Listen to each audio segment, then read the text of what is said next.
Hello, hello, hello everyone, and welcome to another awesome Starcraft 2 cast, brought to you by yours truly.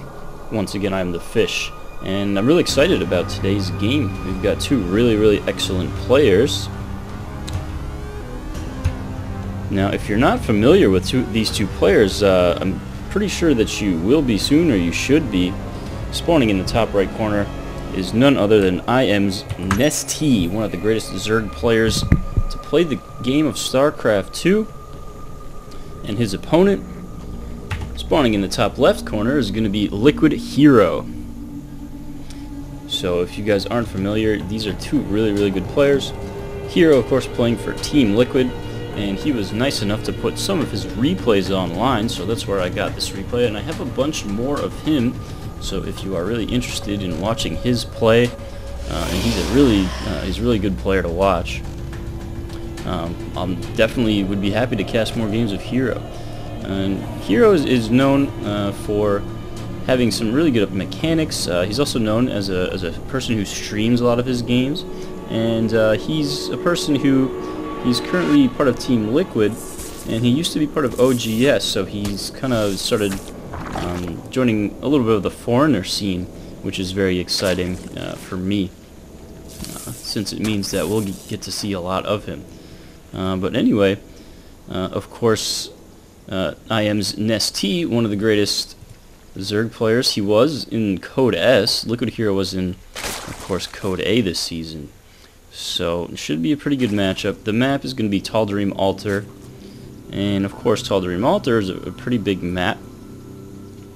And of course, it favors a macro kind of gain. So we could be seeing one of those today. Now, HerO's managed to get a probe hidden in Nestea's natural, so it's going to be interesting to see what he does here. Nestea now doesn't realize where HerO has actually spawned, so he's sending these Zerglings to go scout, and that's actually going to be really good for HerO because his photon cannon has not yet completed. So a little bit of a quick Ling aggression for Nestea is not going to really do much of anything because he just sent them in the wrong direction. So already kind of an interesting start to this game, with I'd say HerO already coming out a little bit ahead, but of course, you know, no damage has been done yet. It's just sending those Lings in the wrong direction can be a little detrimental. So anyway, HerO's going to be playing pretty defensively. He's got a second photon cannon going up, and I imagine he's going to be saving up for the Nexus next.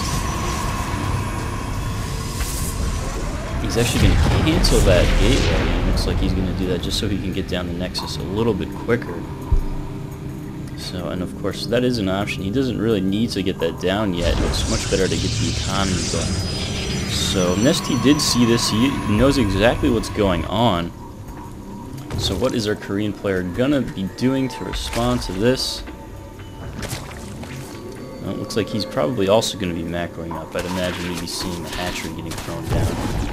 Yeah, so already looking like a macro game. I wouldn't be surprised to see Nestea take a third base rather quickly. In fact, it looks like he's going to send these Lings over to start working down these so annoying rocks. These rocks are just a huge pain if you're a Zerg player to deal with, since the only real way that you have to deal with this is to send out a few Zerglings to take it down. That might have been Nestea's plan the whole time, guys.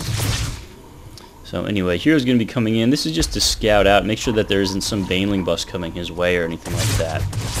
So a little probe does not make it into his main, but there wasn't actually much to see.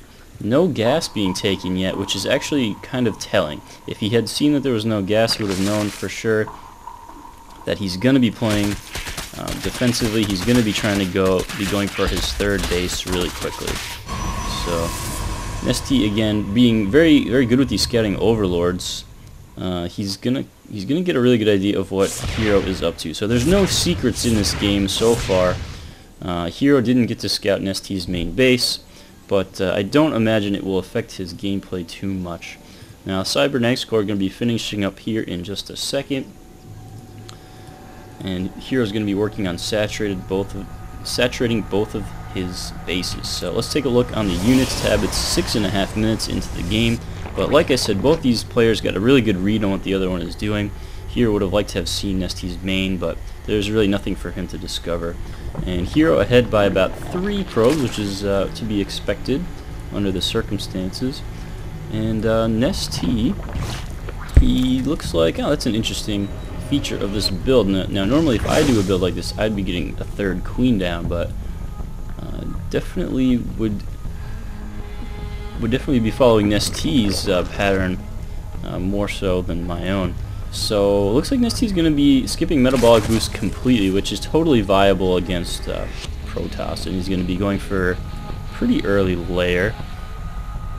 And I'm still waiting for him to throw down that 3rd base, although it looks like he may be actually going into some sort of a 2-base roach push here, or possibly even a 2-base muta play.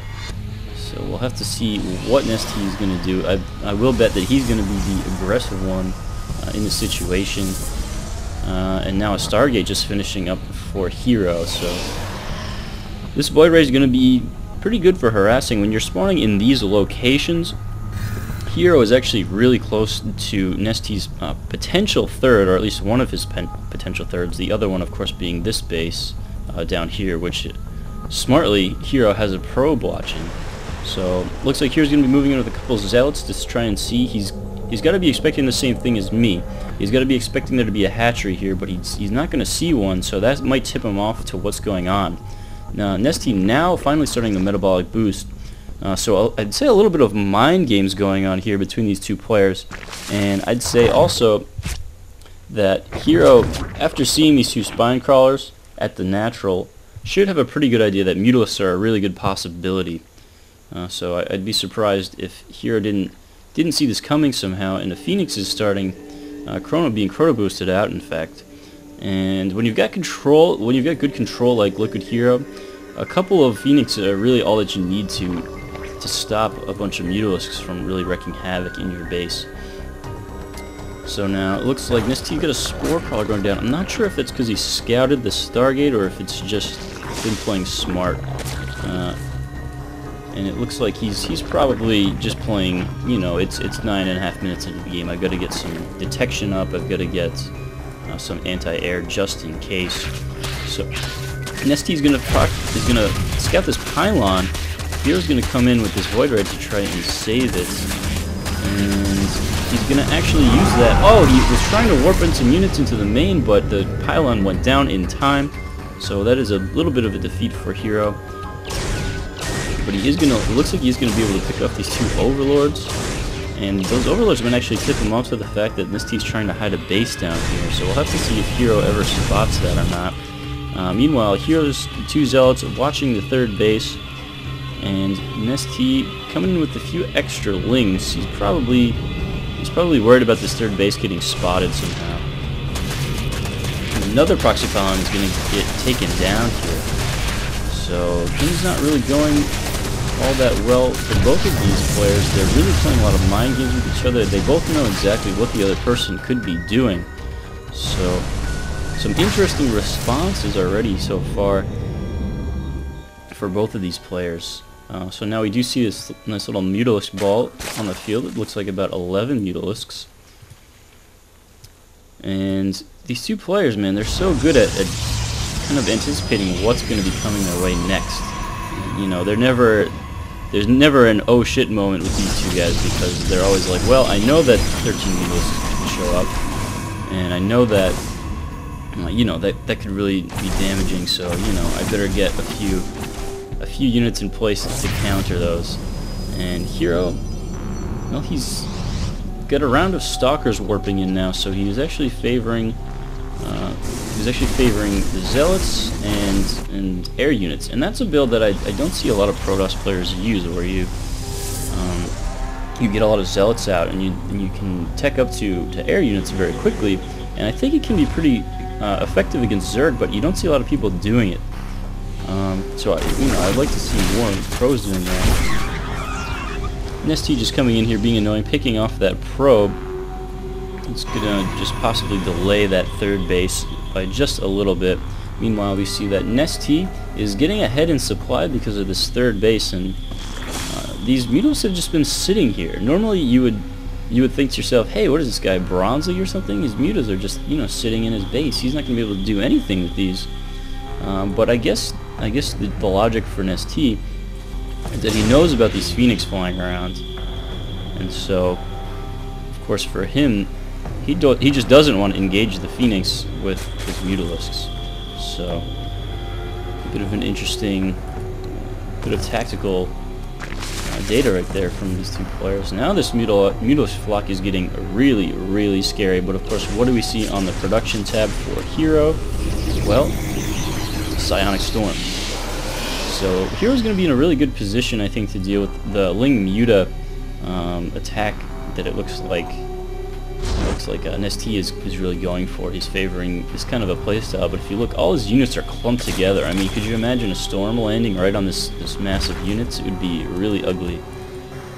So this should be a really awesome game, and I'm surprised we didn't see any more harassing or any kind of cheesy stuff, but I guess that's just out of mutual respect for each other. You know, both of these players don't want to give away any sort of an advantage by going and doing something crazy. Alright, so here we go. These mutalisks are coming right in to do some attacking, but the Phoenixes are going to be right there, and he's going to back away for now. But this is probably going to keep happening for the rest of the game. These mutalisks are going to continue to just fly around and be really, really annoying for HerO to deal with. And you can see in response, he's turtling up a little bit. He's got a ton of photon cannons, which is good, because they can do a pretty good amount of damage to mutalisks. Now, Nestea, with, wow, how many mutalisks is that now? I think that's like 30 mutalisks or something? 33 mutalisks. So that's pretty insane.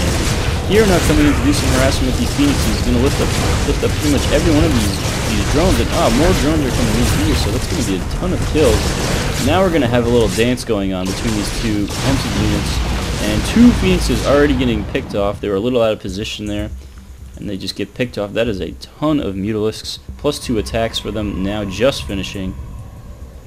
So that is going to get pretty scary. And Nestea's got about a 50 supply lead right now, which is, you know, kind of to be expected in this matchup. But HerO, on the other hand, he's starting to look really defensive, and his posture is really defensive, but he is on 3 bases, which is pretty good. And he does have the right kind of units to deal with this mutalisk fall. Pretty big engagement coming in right here. It looks like Nestea wants to just do all the damage he can outright, and he's going to be able to one-shot these stalkers easily. Meanwhile, the Phoenixes are just able to stay just out range to try and do damage. A storm going down, not going to do much damage. Another great storm going down. This time it does do a lot of damage, and he's going to be slowly whittling away at this mutalisk ball. We're going to have to see how much damage Nestea is able to do. And wow, another storm catching right where they're about to land. And mutalisks are falling. They're getting really weak on health. But how many probes are getting killed? We're going to check out the units lost tab. And it looks like, wow, man, really good control from HerO. He's got some really good storms going down on this mutalisk ball. There's a lot of holes in it, and it looks like Nestea just threw away a lot of units, but at what cost to HerO? It's actually going to be favoring Nestea, the units lost tab favoring Nestea. Nestea coming back in again. There's just too many stalkers now. He's not going to be able to do much damage with those. But we're now entering basically the late game phase, and what do we see coming out for Nestea? Well, on the production tab there is a ton of stuff. There's the hive. There's the pathogen glands upgrade for the infestors, so I wouldn't be surprised if we saw a tech into infestor broodlord for the end of the game. HerO trying to establish a foothold on this 4th base location. It looks like he will be able to pick off all of these mutalisks, so not the best trade there for Nestea. And the more HerO takes control of the map, the better off he's going to be, because really a 200-200 Protoss can be a lot scarier than a 200-200 Zerg. And wow, Nestea is really anticipating an attack at this base. There are 12 spine crawlers, 5 are built already, 7 in production. But HerO's already got +3 attacks, and it looks like he's actually going to back off here, which I think is pretty smart. He's going to move in with a few zealots to try and do some harassments. He's not going to be expecting these many spine crawlers. Yeah, he's just going to turn around and walk right back home. Now he's going to be moving around, trying to catch other bases, and he is going to catch these mutalisks in the wrong spot. So he's going to pick off a few more there. We do see +3 Zerg missile attacks, so these roaches are going to be real strong. A couple of storms and great force fields going down, and that shows you what good control can do for you. These stalkers were way out of position, and they were in a really bad spot, but with a few clutch storms and force fields, he was able to save all these stalkers. So now it looks like these two players are going to be posturing up a little bit more. Nestea is really easily controlling the right half of the map, though, and that could be problematic as we move into the late game. And Nestea's going to try and deny this expansion, but it looks like the stalkers will show up just in time to ward them away. 7 corruptors we see are being produced for Nestea, so you can pretty much bet your booty that Broodlords are going to be following up pretty shortly.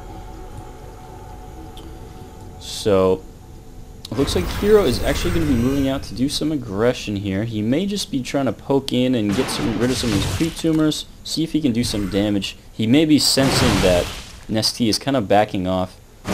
He hasn't been replacing his mutalisk flock very quickly, so that means that he's dumping his money into something, and with HerO's game sense, he's got to be thinking, well, Broodlord's got to be coming. This might be a good time to attack if I can catch him before his Broodlord's finished. But Nestea's going to say, nah, buddy, if you want to attack me, I'm going to attack you. I'm going to go after the 4th base. But these roaches are just going to get sandwiched between the base and the stalkers. They're all going to go down, but I would say that was a good move for Nestea because it prevented this force from coming up and attacking his natural or his 3rd, which could have been bad at this point in the game. Now that's going to give time for adrenal glands, Zerg missile attacks level 3, and even fire attacks level 3 has gotten started, so Nestea's forces are going to get scarier and scarier as the game goes on. Oh boy, guys, we've got something on the production tab right now that's really impressive, and it's going to be the Mama Ship.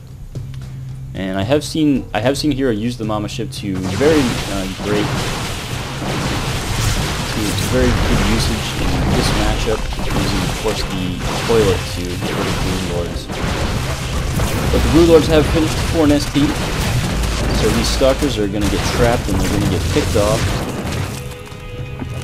And we're actually at the point where this natural expansion isn't that important to Nestea. He doesn't have really key buildings there, and HerO probably saw that these mineral fields are basically gone. So he's probably going to decide, hey, this isn't the most strategic importance at the moment. But he is going to now have map control, whereas before Nestea was using his mutalisks to gain map control. HerO now has the map control because he has the more mobile army in this ball of stalkers. So that's going to be, of use to HerO. It's going to allow him to, of course, establish this next base. And man, this game is moving at like 1,000,000 miles per hour. So far, all the decision making has been pretty close to perfect, or as close to perfect as I've seen from both of these players. So if you're looking to improve your Protoss versus Zerg, or your Zerg versus Protoss on whichever end of the spectrum you're on, these are 2 guys that you can really take a lesson from. So Nestea is going to be moving in here with his Broodlords, which are now 2-1. And his infestors are going to be supporting them along with a couple of straggler roaches. So this is a pretty scary group of Broodlords, and I know a lot of people would say, oh man, this has got to be GG because, how can HerO deal with this many Broodlords? But, I'll bet that HerO finds a way. So we're going to have a great engagement here. That was some really good psionic usage right there. He's going to be doing damage on all these units. Infestors aren't getting even close to his army. And now the mothership is out, and that's just going to cause Nestea to just back away immediately. And HerO deciding to put his own army into the vortex. I'm not sure if he actually caught any units in there. It didn't look like he caught any Zerg units. Nestea's now going to turn back around. He's going going to try and save his Broodlords, but he ends up getting caught way out of position. Grappling forward by HerO is going to put him into good position to pick up a bunch of these Broodlords. And run away, Broodlords, you're not going to be able to do anything. And no detection either from Nestea, so that's going to be a huge problem. A nice strong growth going down, preventing these Stalkers from running forward, but that is going to be the end of the Broodlord. So wow, HerO showing really how to deal with that many Broodlords. And if you look at the resources tab, Nestea has a ton of minerals, but what he is lacking is gas. And that can be a problem when you're doing that kind of a build. HerO is going to keep pressing forward here. He sees his opening now that all those Broodlords have died. He wants to do some real damage in that team, so he's moving in. And those 4 Archons are going to be tough to take out. Roaches are going to be doing some damage to the Stalkers and whittling them down, but it looks like HerO, he's got a bunch of Archons, but they're kind of low on health. You might need to just back off here because it looks like this force is going to get cleaned up. So HerO's attack not doing as much damage as probably he would have liked to have. He probably wanted to pick off a hatchery somewhere. So wow, a really back and forth game. And wow, I just missed that completely. It looked like at the same time he was pushing up with his force in the front, HerO actually decided to warp in a bunch of zealots into the main base. And he was in fact able to pick off some nice tech buildings there. So an Ultralisk cavern coming down now, and another infestation pit, and the spire was there. So the greater spire was actually saved, and he's working on Flyer Carapace level 3. That's not an upgrade you see very often, just because it takes so long to get to. Whew, man, both these players are moving so much faster than I can even think, faster than I can speak, and it's been a long game so far, but it's moving at 100 miles an hour. And this is pretty funny, like 90 spine crawlers here. And so both of these players are probably going to be working on getting remaxed, but again, the problem that's been for Nestea has been gas, and I'm kind of wondering, you know, where he has no macro hatcheries on the map, and he just floated about 5,000 minerals. I'm not sure if that was deliberate or not. You know, I guess it must be for why he'd want to float that. Because if it were me, I would just throw down like 4 macro hatcheries and just start from Zerglings. But I'm sure HerO would find a way to group all of my Zerglings into one little ball so that he could storm them all, and that would be the end of my entire army. So a little bit of back and forth going on. Now both players are realizing that key to this game is going to actually be control of the bottom half of the map, and it looks like HerO is going to be in a really good position to take control, and it's going to be interesting to see what HerO decides to do here. Is he going to move his mothership in? Is he going to utilize the cloaking ability to try and put the siege on his base? It looks like he's just going to be content to stay here for now and try and bait some of Nestea's units.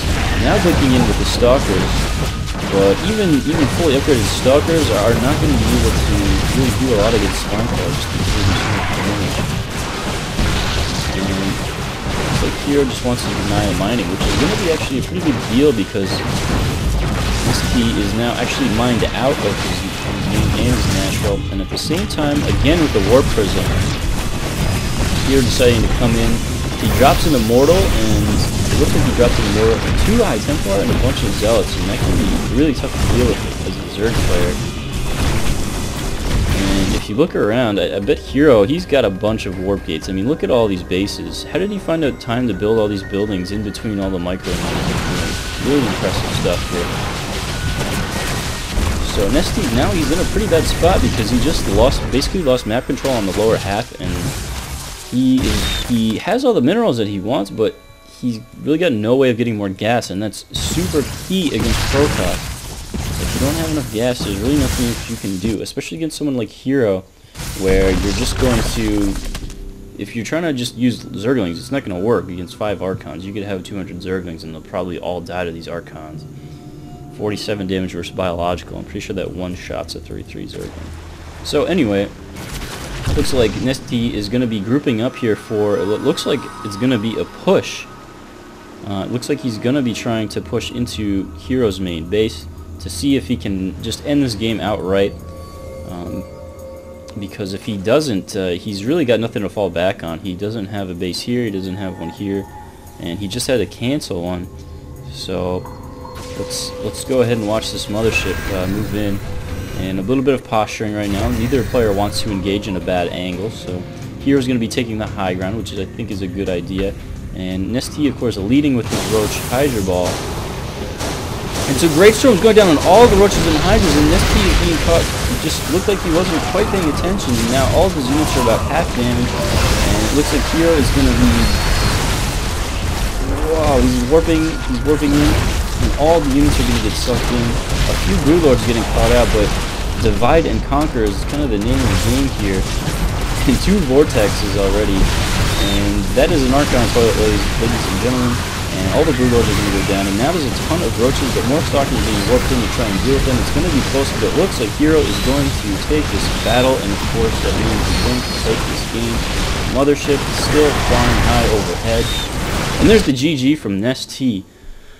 Whew, so wow, what a really good game that was.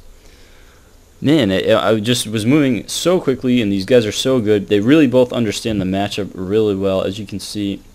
3-3-3 upgrades, fully upgraded for both of these players. I think what actually won HerO's the game was the attack that I kind of missed here, where he moved into the front of the base and he looked like he was kind of attacking. He looked like he was kind of attacking with a beaten up army, and Nestea was just saying, "Oh boy, like I can take this out." But then of course the Warp Prism had landed in the main base. So yeah, that's how you do PvZ, and that's how HerO does it. So good game for HerO, and just a really good game. Hope you guys enjoyed. And I've got other replays from HerO, so if you guys want to see them, just let me know. I'd be more than happy to do some more casts like this. So thanks for watching.